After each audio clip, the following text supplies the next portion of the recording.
afternoon, everyone, and welcome to Harpers webinar, Exploring Premium Wines from Chile. My name is Lisa Riley, and I'm the News and Web Editor at Harpers.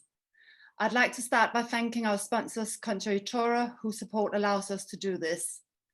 I would also like to thank Concha's Technical Director and Head Winemaker of Marques de Casa Concha, Marcelo, who will shortly be kickstarting the session with a look at how Chile has evolved in the past 15 years.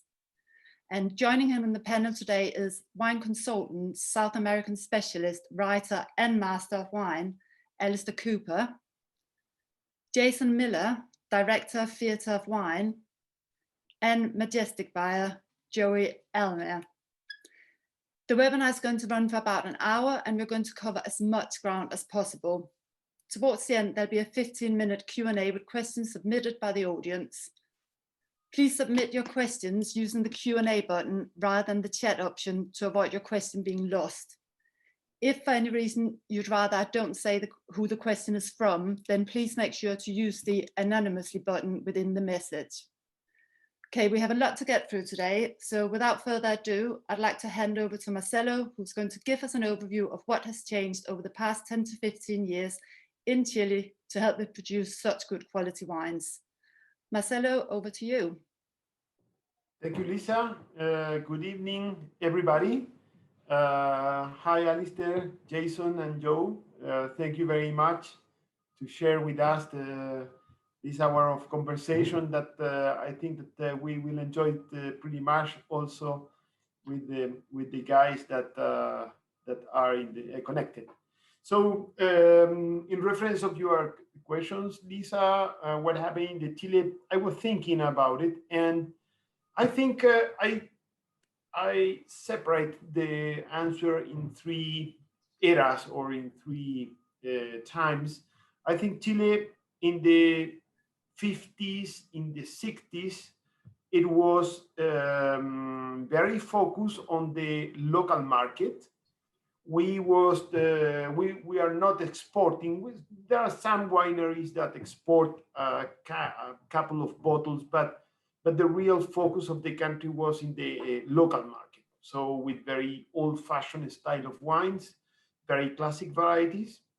And then when we start the export, particularly in the UK, in Sweden, Norway, Finland, also in Netherlands, and the States, I think that in the 90s and in the 2000s, the companies in the country put focus a lot of in the winery, in the technology of the winery. We started to plant some vineyards in some areas like Casablanca, that was probably the first area out of the really classic central area, Maipo, Rapel, Curicó area. Casablanca was the first, but the focus was on the cellars, incorporating stainless steel, cool climate conditions, better technologies, better techniques. It was there. I remember 15 years ago or 20 years ago, my visits to other countries, it wasn't into the vineyards. It was going into the wineries to see the technology, to see all those, to incorporate the barrels, incorporate the stainless steel, all that heavy work that we did. And I think that maybe we will be agree that in the last 15 years, no more technology, no more stainless steel barrels and all that. And we put back the focus on which is important and relevant on the wine industry or in the wine culture, which is the vineyards. Trying to identify the origins, the terroirs, exploring new areas, and exploring also old areas like Itata, which exist 100 years or 200 years or 300 years, but nobody take care about that area. And we go to Limarí, that it's a Pisco area, which is a spirit, and we go for fantastic Chardonnays and Pinots. So I think that what we are doing in the 15 years is the focus on on the origins, on the areas. We explore more the country. I don't know if Alistair or Jason or Joe they agree with that, but I think that this is a key point for the success. Yeah, I'm very happy to chime in there. That's a great introduction, Marcelo, and I totally agree. And I like the way you've zoned it there. And I think fundamental in where Chile's gone is exactly that focus on site and discovery. We all know, or some people maybe don't know, that I think Chile traditionally has been a relatively conservative country in many ways, and conservative, focusing on exports in the wine industry, but conservative at nature as well in society. And I think we've seen, as well as focusing on site, we've seen the younger generation as well of winemakers that have been so key. And I think we'll talk about this as well, Marcelo, smaller producers. You know, I think traditionally Chile has also been dominated by the large players, and there's been quite a consolidated industry. And I think, as well as focusing on new areas, the rise of smaller producers has been really important, not just for the industry, but for the larger guys as well. And we've seen the big companies like Concha producing fascinating wines as well, spurred on by the growth of the smaller producers. But yeah, absolutely, looking at Chile is such a diverse country. We've seen going further north, we've seen going further south, and as you've mentioned, Itata has been, for me, you know, I did my Master of Wine research paper on Itata. You know, it's an area that's fascinated me, and for many years was much maligned, and no one was making wine there. It was sort of frowned upon for many years. When I lived in Chile in 2002, 3, 4, 5, and when I showed an interest in those areas in Itata and Maule, I was kind of laughed at by winemakers for being interested in there. But it's great to see the renaissance of these old areas, but the newer areas as well, and the push down south, Malleco, Osorno, Lago Ranco, all of these places. It's fascinating to see, and going further north as well. So I think, yeah, as well, there's been a break of this conservatism within Chile to explore these areas. And I think as well, it's really important to understand quite how difficult it is in Chile. You know, if we're looking at winery or having new vineyards down in Osorno or Lago Ranco, you know, we're talking 1,000 kilometers from Santiago, which is where, you know, the majority of the winemakers are based. So there's huge logistical issues that the winemakers and wineries have to face by pioneering these new areas. And I would go so far to say as that the rate of change in Chile in the last 10, 15 years has been nothing short of remarkable, really, to see how far they've come with these new areas. So for me, yeah, absolutely, I agree that the exploration, and down south for me, as well as Limarí, is super exciting. I don't know what you guys, if Jason or Joe or Archie, have got anything to. Yeah, so if we perhaps, Jason, bring you in and give us a biased perspective of what Alistair and Marcelo have just talked about. Yeah, I mean, I agree with a lot of what Alistair has said. I really feel that what has happened recently in Chile has been this evolution away from the relatively easy and relatively comfortable flatlands of the center into the extremities. And for me as a buyer, that's always where, you know, the excitement is. I think if you're an independent buyer, you don't want the sort of middle of the road wines. You often want the things that are, you know, more extreme, more unusual, more distinctive, that add color and sort of breadth to your range. And I think, you know, personally, I would say that Chile, I've always felt, has had a huge potential to deliver that, but until relatively recently, it hasn't fulfilled that potential.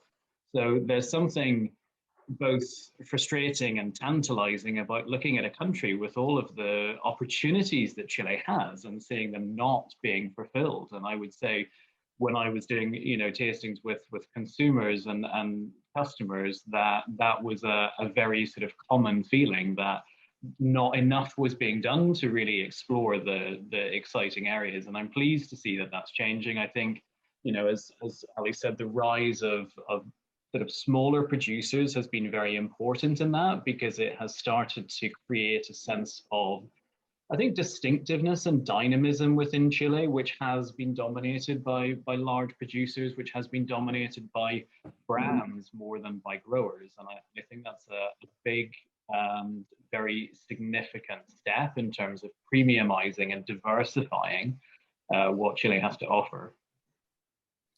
Okay, can I just introduce Archie as well, Archie McDiarmid, who has just joined us on the panel. So owner of Luvians bottle shop in Scotland. Hello, Archie. I think you need to unmute. Sorry, Archie, you're on mute. Oh. Sorry. Hi, folks. Sincere apologies. I'm now on my phone doing this now. So kind of after a computer and a laptop, both point blank, refused to open the link. So I do apologize. So yeah, hi, how you doing? Good. Joey, is there anything that you would like to add from a buyer's perspective to what Jason just touched on? Yeah, I mean, I'd certainly echo the comments from both Alistair and Jason. I think when you think about what the real USP of Chile as a category is, it definitely is, you know, the scale and diversity of different growing regions. I mean, you've literally got 800 to 900 kilometers north to south. You've got coastal wines, you've got mountain wines, you've got just about every single major international varietal produced in just about every imaginable way. So I think certainly showcasing that kind of diversity is a real kind of key USP of the category. You know, you've got the Atacama in the north with the regions like Elqui and Limeri. You've got all of the exciting stuff that Alistair was talking about in the south as well, with, you know, more ancestral and signature varietals and dry farming and, you know, really interesting viticultural things happening. But I agree, it's probably only been in very recent times that this has actually come to the attention, I guess, of the UK consumer. And I think there's still some work to be done to really ingrain that, particularly, you know, in a more mainstream way, I guess. So how would you say, how are consumers perceiving Chilean wines or premium Chilean wines, as it were? I think that, if I'm honest, a lot of people do still see the category as value and reliability. And I think actually that changes when you're able to get wine in glass. And then we tend to find that consumers' perceptions change quite dramatically and quickly. But I think there's probably been a bit of a drive to try and shake this kind of value tag that's been associated with Chile, which I'm not necessarily sure is the right way to go. Yes, we want to talk about premium, but you can also talk about, you know, value extending up the price points to £12 plus, to £15 plus, you know, all the way up to icon level. So that would be the key kind of change that I think we need to start, you know, getting consumers to buy into is, yes, it's value, but actually value extends all the way up the price ladder. And I think particularly in the last 12 to 18 months, we've certainly had a lot more success as a business in selling £15 retail wines. She looked at some stats just before I came on the call, and we're in sort of 205% growth year to date on £15 plus Chile. Now, admittedly, it's a small base, but clearly that shows the potential there. So yeah, I think we're going in the right direction, but there's still a lot of work to be done. So positive in terms of that. And Archie, is that something that you're seeing as well where you are? Yeah, absolutely. I think for us, really echoing what Joe was saying, is that idea of value doesn't mean cheap. You will still find good quality Chilean wines playing in that kind of like £7 to £8 sphere, which is the base for us, and lower for others. But for us, where we really find the growth in Chile, and again, I was looking at our figures, not quite 200 nods is a very impressive percentage. We're up around about 112, 113% on Chilean wines at £12 and up. That's largely led by a couple of producers that we've been working with. You can have Ojfell and you can have Arboleda, but yeah, that's been a real growth factor. I also think that in a strange way for us, lockdown has helped promote some of these wines because a lot more mixed cases have been going out, where kind of consumers will kind of be contacting us and just saying, look, what we want is we want a case of 12 wines, case 24 wines delivered, average price point, kind of 12 to 15 pounds, and just this is the kind of stuff I like, just send me a selection. And it means that at that point we can put kind of wines that we're selecting in that we think offer tremendous value, and you kind of really over deliver at that price point. And I think for me that's somewhere that Chile's incredibly successful. Is that again, as Joe said, the value is there right the way up the price ladder for them, and so you can always put something really fun and Chilean kind of in there. And you think if you think of the really higher end, how well is that performing? I mean, the really high end, for us in Chile, kind of stretches up to around about kind of the £50 a bottle mark, and and I'm thinking about things there like more like kind of Purple Angel and kind of Caballo Loco and things like that. Where they're actually kind of doing really well, because I think that's been an area where people are willing to explore and you kind of play around a little bit more, because you are seeing consumers who would normally have been spending a lot more kind of going out to eat, or you kind of drinking out, are now saying, well, actually, it's a little bit more fun to kind of play around and like get a really, really good bottle. And one of the things that we've actually been doing with a few of our customers is splitting kind of more premium bottles down into kind of 3 small bottles, and actually doing like a Zoom tasting with them, where we'll sit down and we'll open up 3 or 4 really lovely bottles, but split between a small group, and it really lets you engage with kind of the story of that. And I think Chile's got some magnificent stories to tell in that way, and they really are kind of coming to the fore, which has been great. Great. And just going back to what Joey mentioned in terms of consumer perception, and how although Chile is making headway, but there's still a way to go. Jason, would you agree with that? And how much more work is there to be done? Do you think? I definitely agree that there's work to be done. I think there's probably a lot more work to be done in my sector than there is perhaps for Joe, because I think the difficulty that we have with Chile is that it's either completely known or it's completely unknown. So you have this strange dichotomy in the country where the branded wines are ubiquitous and people know them. Whether they even know they come from Chile is another question, because I get quite a lot of people asking for Spanish wines called Catalera del Diablo. There is a sort of level of brand recognition, I think, at the bottom level, which makes Chile, on one hand, a very sort of reliable, well-known, stable, exactly what you're getting, wine producing country. But when it comes to the premium wines, it's almost completely unknown. And that's where I think what Archie's saying about trying to get the wines out there in tasting packs. I mean, we've also been doing really well-attended Zoom tastings with customers. This sort of thing is really important, because most people have zero perception of Itata or Maule or Bio Bio.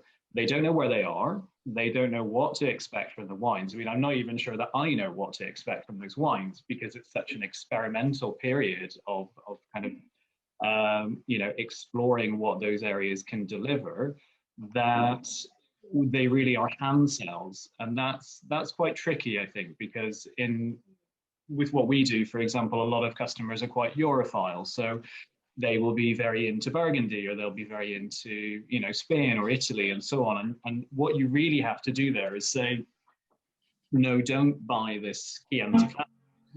I want you to buy this wine that's made from a Pais blend, from southern Chile, an area that you've never bought from before, but I think you should try it because I think it's good. And that is really quite a hard sell, and that's quite slow work as well, because you're hand selling every single bottle. But I think it's also necessary work, because that's how you get interesting wines into the hands of people who are buying premium wine.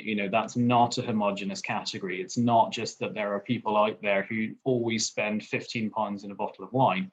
There's a lot of competition. They'll spend way up from that, and they'll spend way down from that. It's a much more diverse category. And I think what premium Chilean wines are competing with is a lot of wines that have a very established foothold, that have very strong stories, a very strong sense of heritage. And for me, one of the things that Chile really needs to do is focus on those stories and focus on telling the stories of the vines, of the regions, of the winemakers, in order to create an understanding really of what these regions are doing and the direction they're going in, even if that direction isn't completely clear cut. Okay, that's interesting. Marcelo, is that something that Chile is focusing on?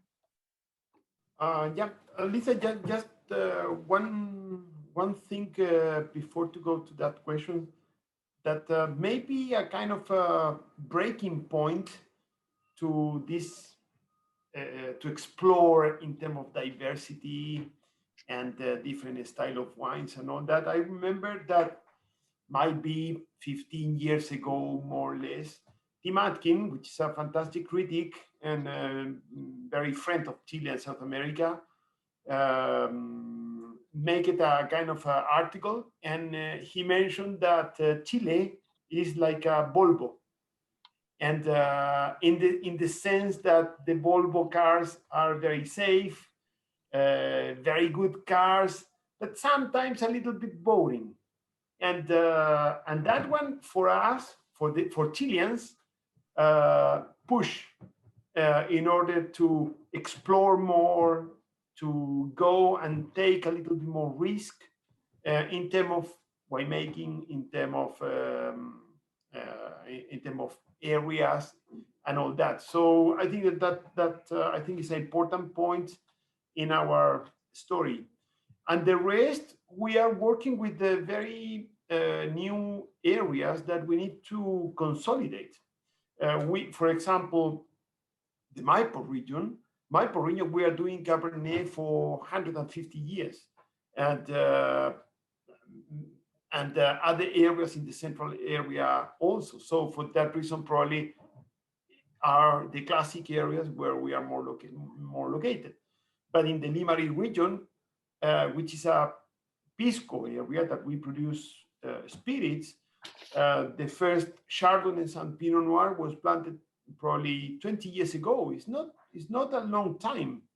And now, after 20 years, we are starting to consolidate a kind of a style for Chardonnay and Pinot Noir that critics,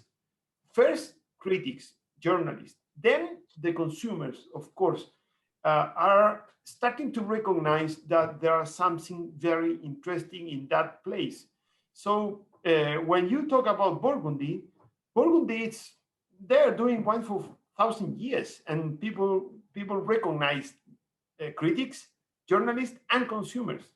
In Chile, when you talk about Itata, Alistair knows pretty well, but the consumers, we are far from the consumers. So it's part of the process.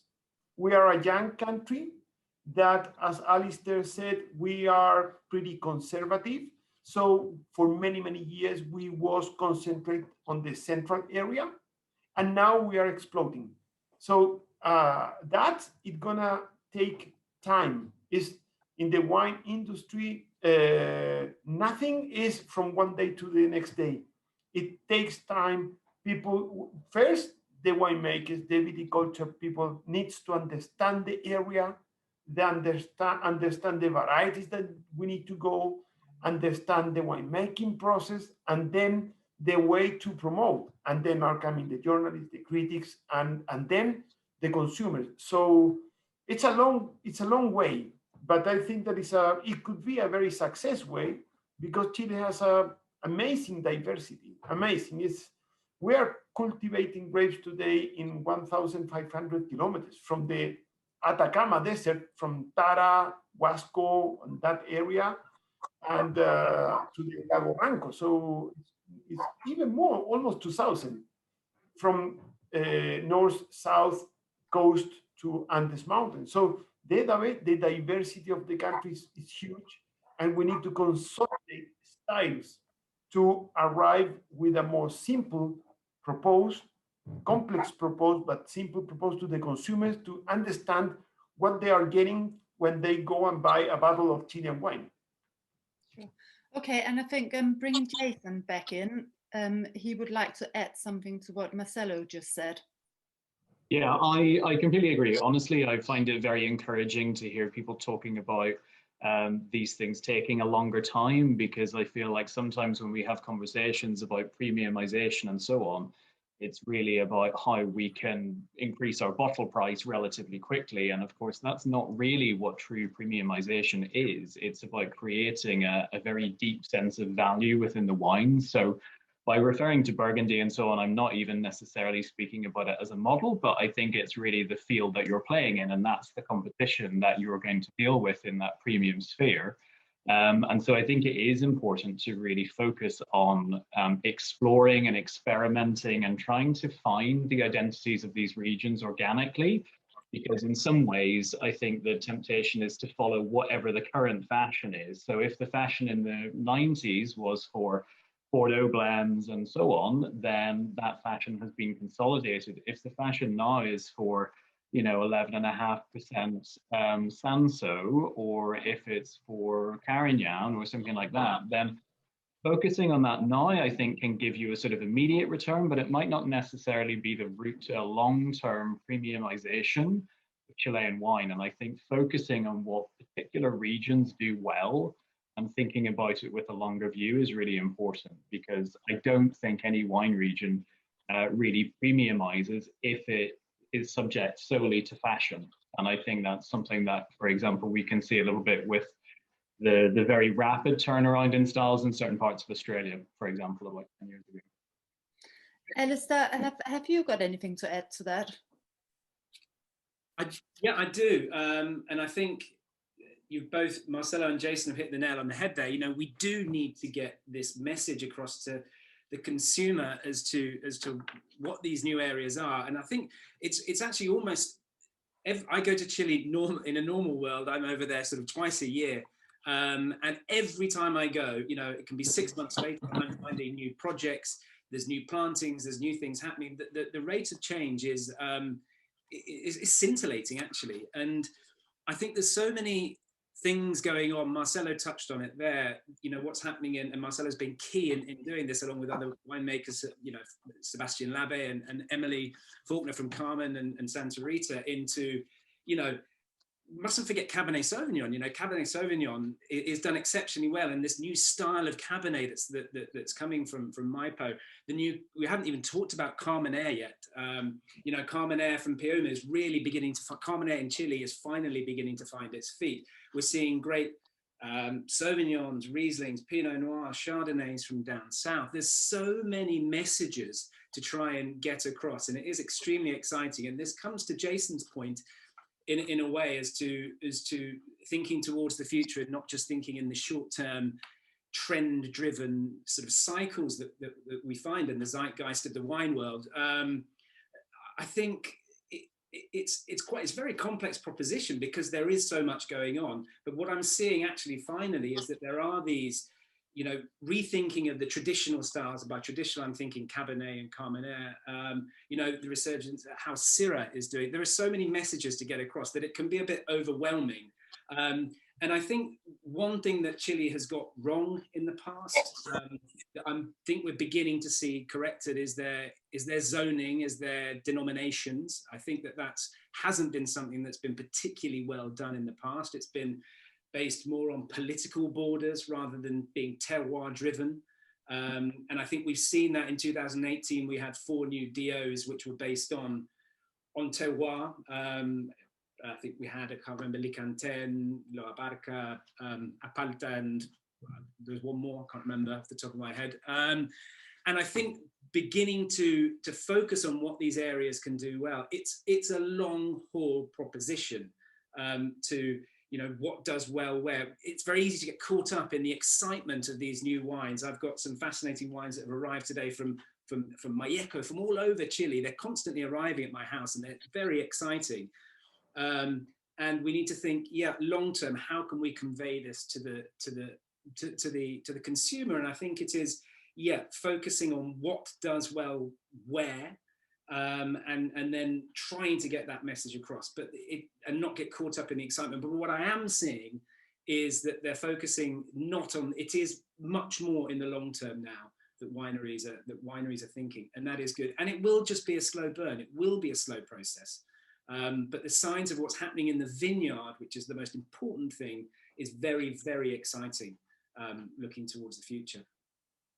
So go to Archie. How far down the road do you think Chile is in terms of commercial success and offering varieties outside of mainstream? I think it's certainly moving. I think one of the I was thinking about it in terms of, I think the country in terms of youth and that kind of thing that's done it best is New Zealand for me. I think New Zealand has taken a relatively small market shape, kind of relatively small growing base. I mean, I think it ranks 31st in the world in terms of the overall kind of great production. But you look at what they've been able to achieve, particularly in the UK market, and the premium, that premium angle they've been able to do is extraordinary. And they've really been only doing that since the mid 80s is really when that process starts. The first plantings in Marlborough in the late 70s.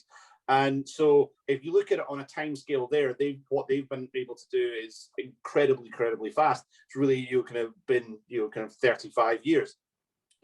I think if we look at Chile and where they are on that kind of process in terms of the public perception, what they're weighed down is maybe the wrong word, but what they have this big mass commercial branding that is kind of like holding them in place. It acts as an anchor on kind of consumers' expectations.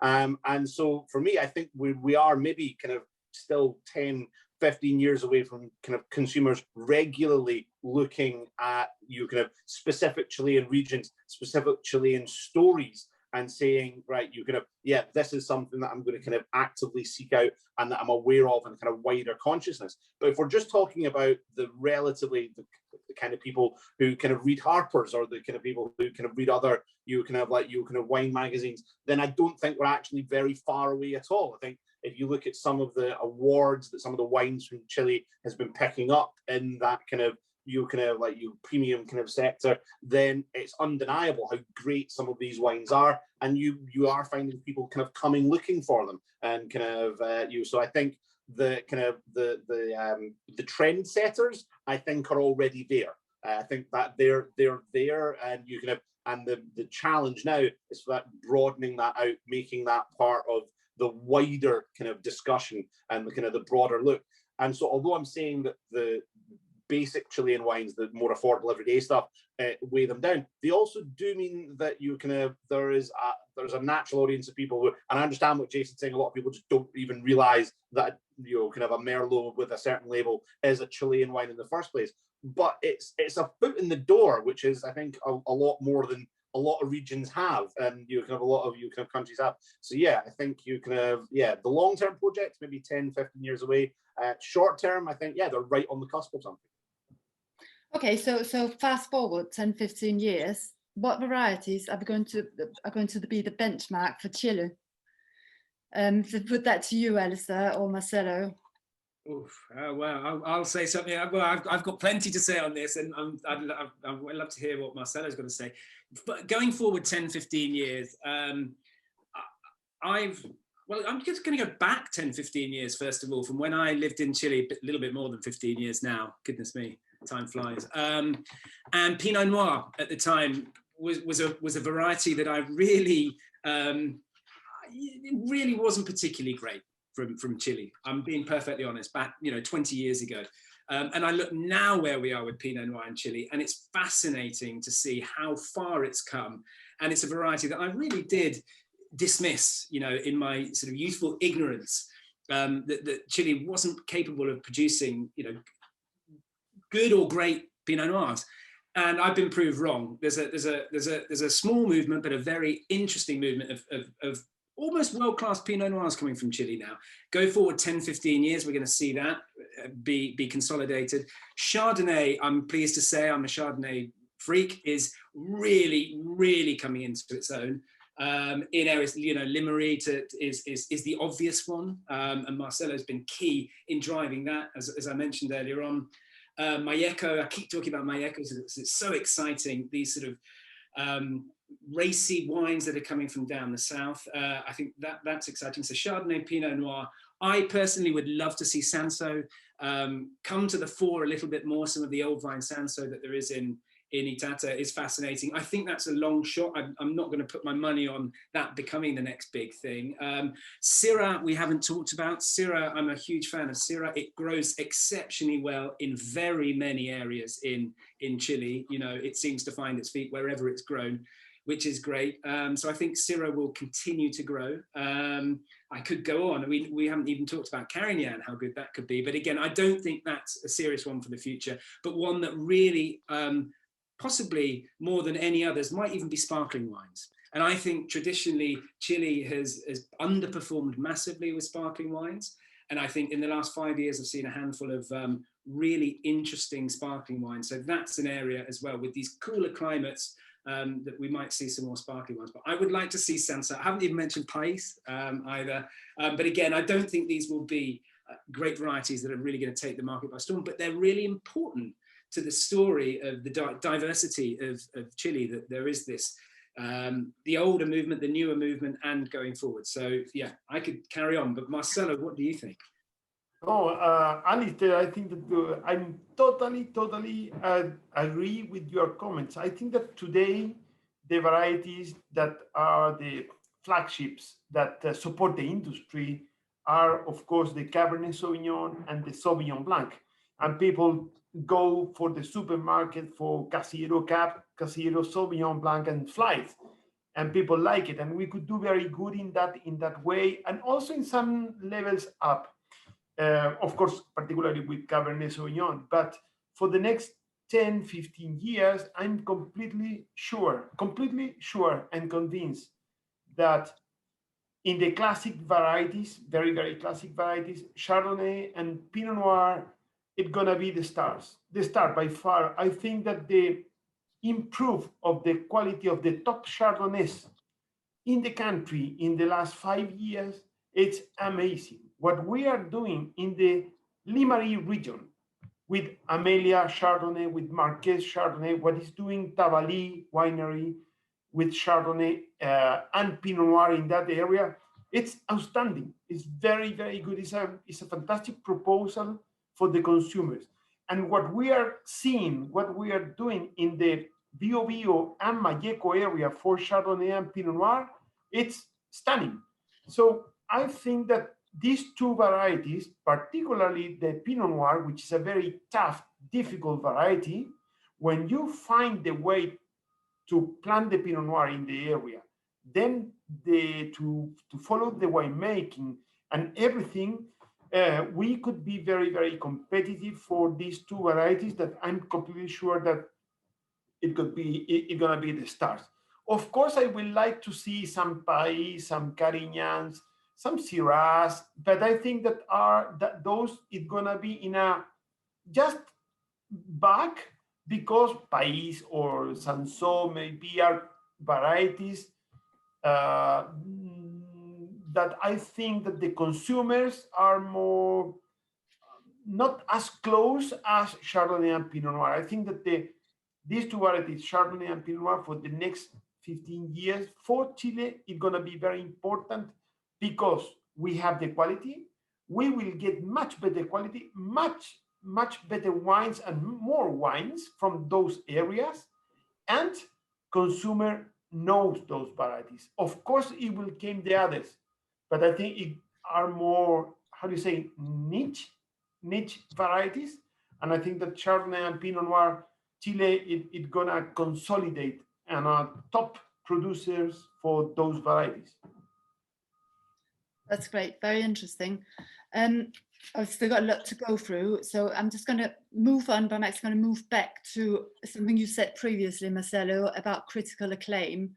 And I know Chile has some, both Tim Atkin, MW, and Jancis Robinson had some really good reviews in recent years.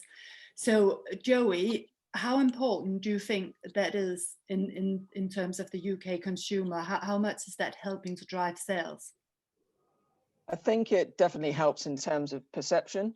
I think how much it kind of directly links to kind of sales of you know, £12 plus wines is probably, you know, a little bit harder to put your finger on, but certainly from a perception point of view, definitely helps.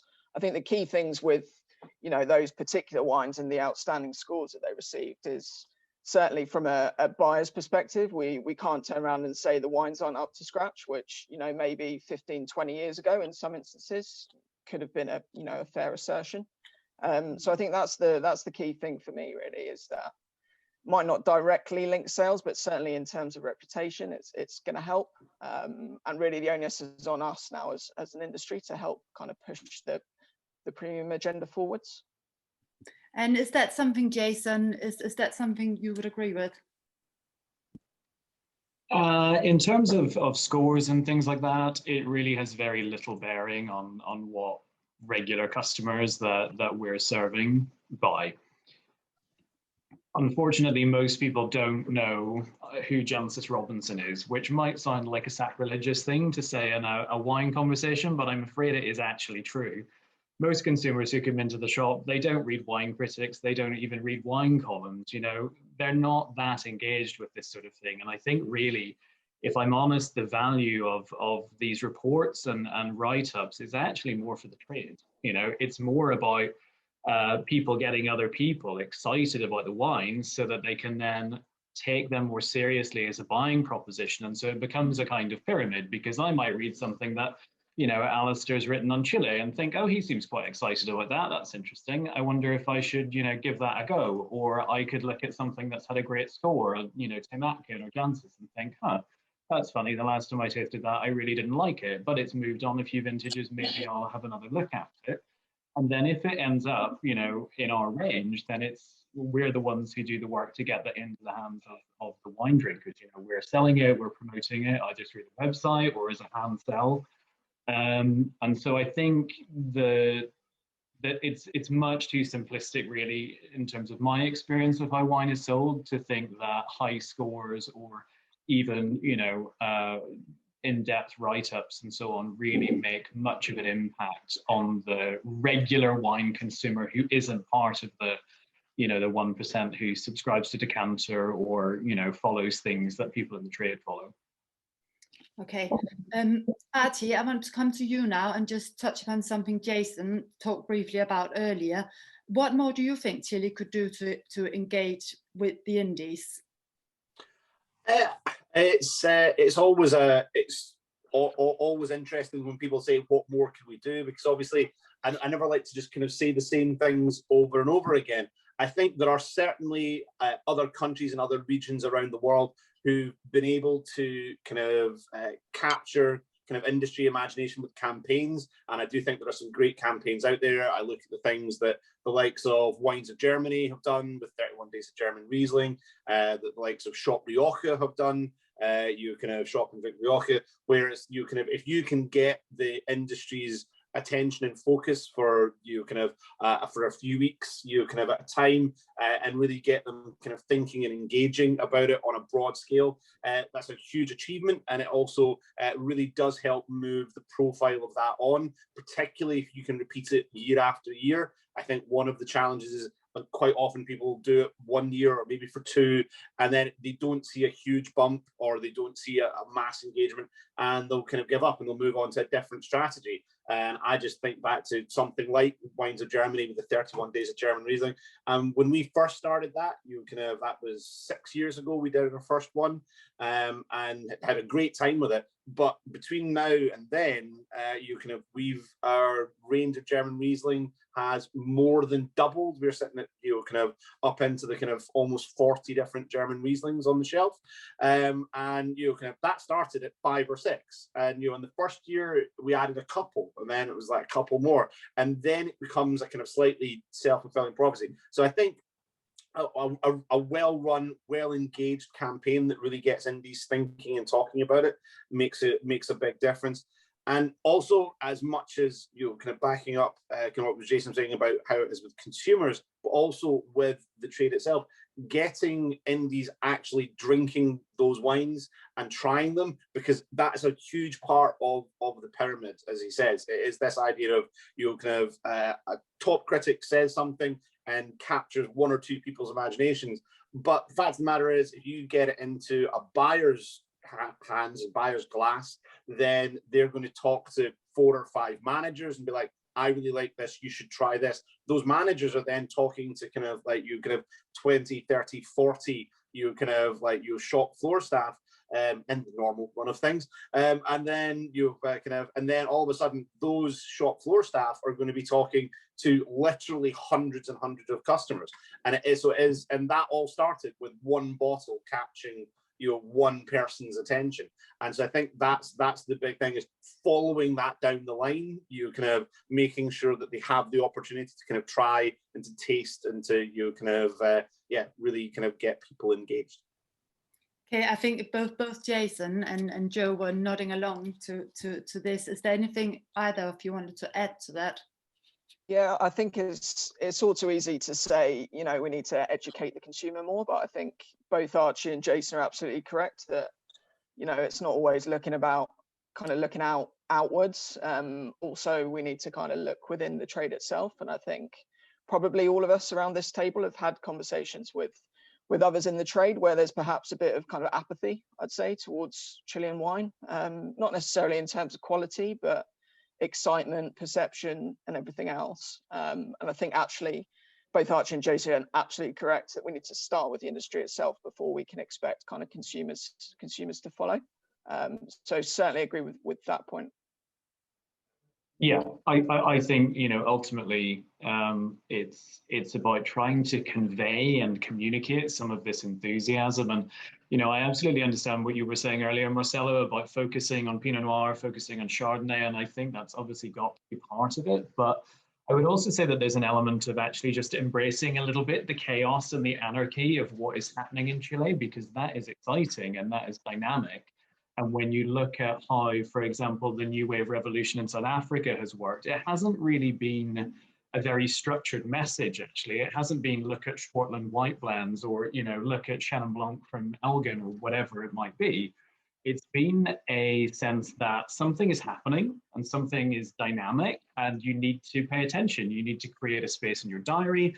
You need to go to a tasting and try these wines. And I think, from the point of view of promotion, focused events that are looking at specific regions is also important, because, I totally understand why there's a temptation to think about grape varieties, but maybe it's not specific grape varieties. Maybe it's regions, maybe it's blends. Most consumers will know Chardonnay, they will know Syrah, they will know Pinot Noir. They won't know Pais, they won't know Sanso, but it doesn't necessarily matter, because if they're excited in what is on offer, and if they feel like there's something dynamic happening within that country, then they're going to sit up and take notice, because that excitement becomes infectious and it moves down the chain. And it makes consumers and customers think, okay, well, these guys in the shop are super excited about these wines, I'm going to give them a go. And that's really how that works. And it's not based on scores, it's not based on tasting notes, it's not based on knowing the percentage of malolactic in the fermentation. It's based on someone going, I really like this wine and I'm insisting you try it. Great. So now we are actually swiftly running out of time. So we're going to have to go to the to turn to the questions asked by the audience. So we've got about 10 minutes, so we're going to get through as many as possible. And I'm going to start with one that could be for Marcelo or Alistair. It is from Jonathan Rodwell of International Viticulture and Enology Consulting. It's a bit of a long one. He says, as a winemaker who supervised the 1991 harvest in Chile in 3 wineries, I was aware then of the significant social divide between wine industry employers and the employees. Cheap land, cheap labor, and free water have underpinned the economics of the Chilean wine industry. In light of today's sustainability expectations, how will this affect Chile's future as a long-distance wine importer? Okay, I think it's an interesting, pretty interesting question. I think Chile is a country that is located in South America. South America is not very developed. So probably we did some mistakes in the past, but I think that today Chile is doing pretty good in terms of rules and things to do our process in a good way. So we are very happy with that. And in terms of sustainability, I think that it's going to be critic how, for me, the issue of the water is going to be pretty important, because Chile is a country that we are going ahead in a very good way in salary for the people, conditions for the people, and many good things today. Could be much better, but we are in a good way. And I think in terms of water, with the global warming, it's the country is getting less and less rain in the last 20, 30, 40 years. So we need to start to think, well, and we are doing now, how to manage, how we keep the water, how we manage the water to support the next 20, 40, 50 years. I think the water is going to be critic, but we are doing good things to manage. And did you want to add anything to that, Alistair? So I just unmute myself. Yeah, very briefly, I don't want to dwell, I know we're short of time, but I think going back to the social element within wineries in Chile, I think there's been a huge step forward. So I think it's Jonathan, I'm not sure, you asked the question. 1991, I think you were saying you were there. I was there, as I say, I lived there in 2002 to 2005, and things had already changed by then, and they've changed a huge amount now. There's a lot more social responsibility in Chile within the wineries and the way they look after their employees. That's been a big step forward. There's a lot of interesting social projects now to do with, even including local indigenous tribes and indigenous populations in the winemaking process, such as down in Malleco, that San Pedro have got a project. We've got stuff up in the Atacama as well. So there's a lot more social integration and social responsibility. Sustainability is improving in Chile, absolutely 100%. I say 100%, there's still quite a lot of work to do as well in sustainability, but it's certainly on the up, and it is important. Water, I can't, Marcelo is absolutely right. Thankfully, we were just talking before coming on, they've had a lot of rainfall recently in Chile at the end of January, which has been a godsend, or can maybe perhaps not, a little bit tricky for some of the winemakers, I think. But, the water's there. And I think that again, looking further south in Chile is really, really key for the future, for that water availability it is greater down south. So I think that push further down south, which comes with logistical issues as well, but is important as well to consider. So all of those things are key, and certainly water is one. It's not just Chile, it's all over the world, but how Chile looks after its water is a key topic in the future. But looking down south is a good way to deal with that, I think. Okay, if great. you think if you think water is going to be a great issue, or is a great issue in California, yeah, in Australia, in Chile, so it is an issue. Yeah, absolutely. Okay, thank you, Marcelo and Alistair. I have got one for you, Joe. So saying, how are you, Majestic, selling 15-pound bottles from Chile? Are they hand sell? Yes, definitely. But I think it's not necessarily just kind of hand sell in store. I think it also comes down to kind of hand sell from producer to buyer and buyer to business, and particularly colleagues on the shop floor selling to consumers, to make sure that we're getting the right messages and excitement and interest across to the customer. So yes, definitely a hand sell. But I think it's almost kind of like a chain of hand sells. And you definitely can't underestimate the importance of, getting wines into customers' glasses and getting them to try things for themselves, because clearly that is the biggest selling point. And obviously it's difficult to compare apples with apples, comparing Chilean wines to wines from elsewhere. But I think, particularly in that 12 to 20 kind of price point, I think it's pretty hard to compete with Chile on quality these days. Great, thank you, Joey. Marcelo, coming back to you. We've got Jonathan Rotwell asking if consumption of wine domestically, if it has increased. No, In Chile, Lisa, as I told you before in the seminar, the peak of consumption was in the 60s, on the 70s, and then declined the amount of liter per capita that of consumption in the country. What is happening today is more stable, but also increasing the amount of liters of good quality bottled wines and decreasing the tetra box wine with the less quality. So it's happening something very, very interesting in terms of per capita liters is pretty stable, but increasing the quality consumption, which is great. Yeah, I'll just, if that's okay, I'll just say something on that. And actually, that's something I wanted to mention earlier, that for me, in my many visits to Chile, I've certainly seen a much higher engagement in Chile with bottled wine, with more quality wine, and a real enthusiasm amongst younger consumers, 20, 30 somethings, an interest in the ancestral varieties. There's far more engagement in the Chilean domestic wine industry now. People going to restaurants and trying different wines, this movement towards, dare I say, natural wines as well. I've been hugely impressed with the younger generation in Chile, winemaking and their engagement in wine and wine consumption and understanding. And the food culture, the gastronomic culture in Chile has come on immensely in the last 15 years. So I think it's really important to see that there's a movement towards better wines and better quality wines and more engagement, certainly with the younger generation in Chile. Great. Joey, I think I've got one for you in relation to your last answer. How can you hand sell online, even in store? Has it been difficult in the last 12 months to sell without the opportunity to offer the customer a tasting sample?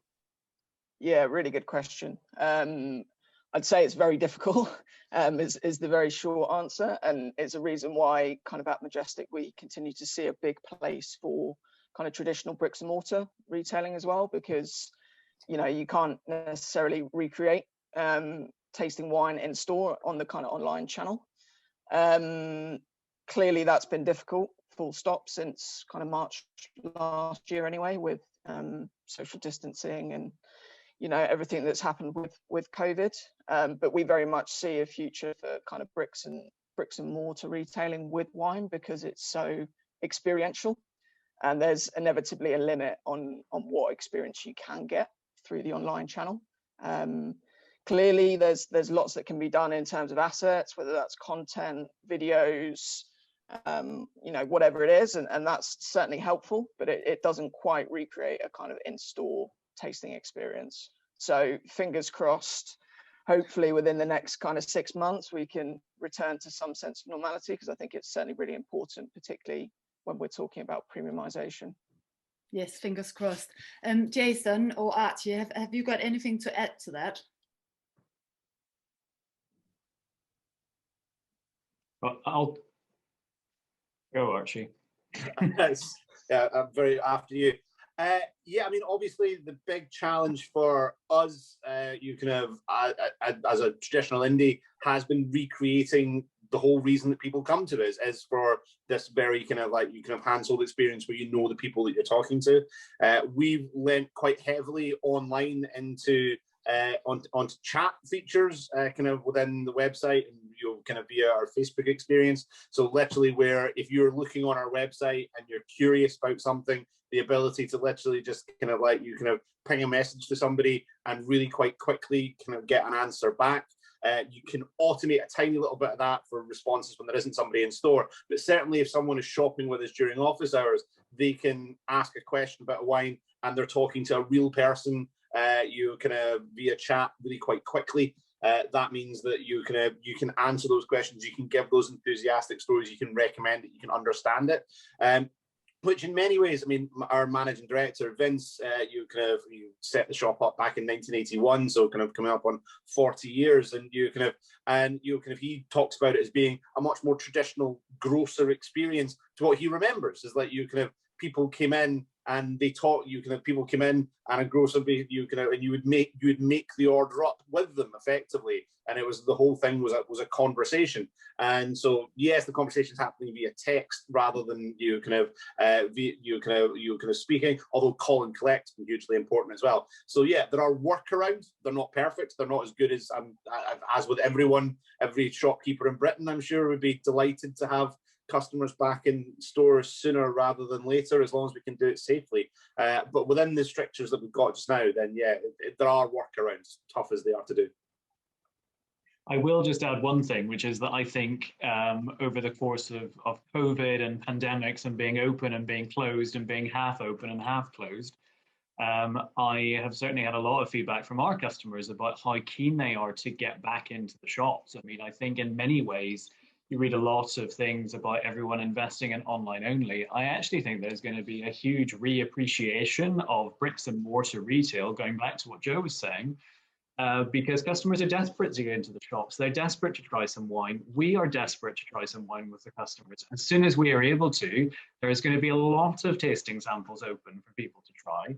And I think that will be, you know, a sort of reminder in some ways, having been deprived of it for so long, of what it is we all do so well. Because although we have our online channels, although we have our Zoom tastings, although we've pivoted and adapted and so on, at the heart of a lot of what we're trying to do in terms of tell stories about new wines and engage people, it is very hands-on, it's very personal, it's very much about a conversation between one person and another. The opportunity to taste is really important, but I think we'll have a renewed appreciation perhaps of how powerful a channel that is once we have the possibility of using it again. Sure. That's great. Thank you, Jason. Thank you for all the questions, but I'm afraid that is all we're going to have time for today. So I'd like to say a big thank you to our experts, Joey, Jason, Archie, Alistair and Marcelo, and to everyone who's taken the time to watch. I hope you found it worthwhile. And please join us for our next webinars, which will take place tomorrow as part of our Specialist Importers Trade Tasting Day, which will start at 10 a.m. Thank you again, everyone, and goodbye for now.